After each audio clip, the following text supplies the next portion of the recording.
Luke Cage! Alright, ability checks. So when a character does an action that requires a check, what you do is you add that score to any check using that ability.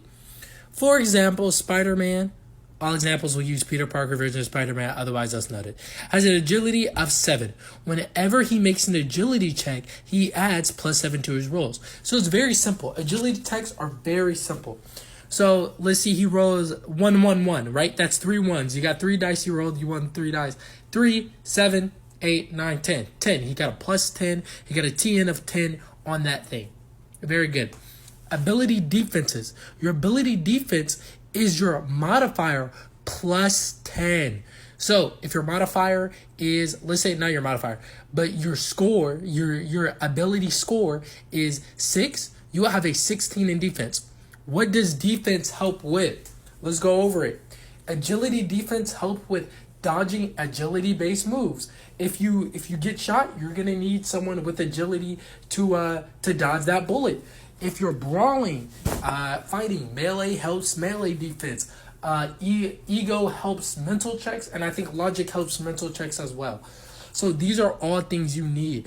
I would say don't focus on having a well-rounded character. You don't want a well-rounded character. This is a Marvel campaign. You want other players to well-round themselves with you.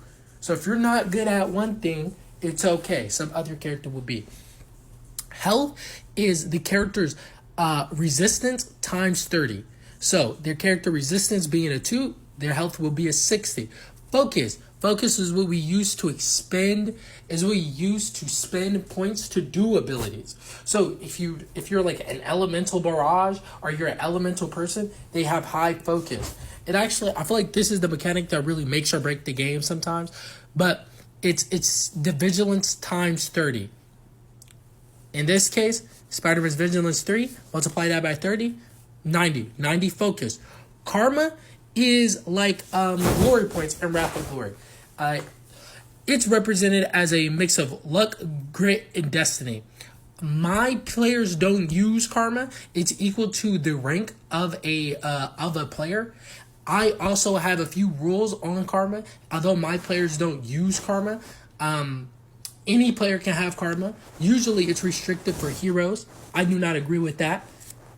So that's bullshit. And so I allow everybody to use karma. Honestly, you can spend 1 point of karma to remove trouble. You can spend 1 point of karma to gain an edge. You can spend 1 part of karma to do all types of shit. You can recover with karma. I'm pretty sure you can spend karma to make health checks.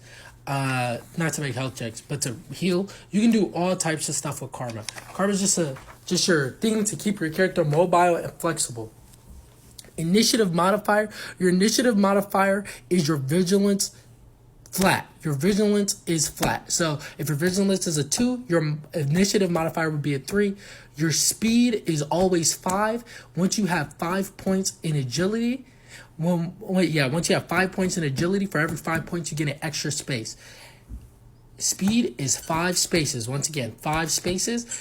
Your run, jump, climb, swim speed is half of that. I go up. Some people go down. I round up. So it's a 3.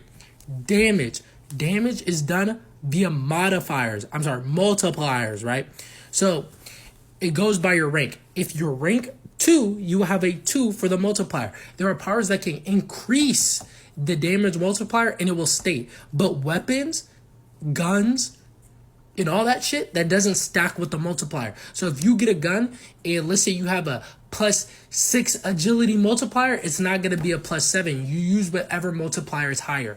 All right. So these do not stack. And it says here, some powers can affect the damage multiplier. These often only affect damage done with a particular ability.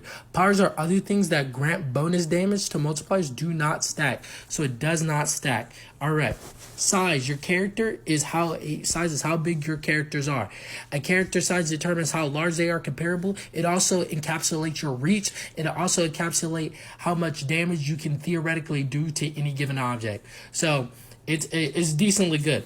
Next video, we're going to go over power sets and powers, backstory, traits, And then we're going to get into the combat section. After the combat session, we're going deep in and we're going to create a first character for you guys.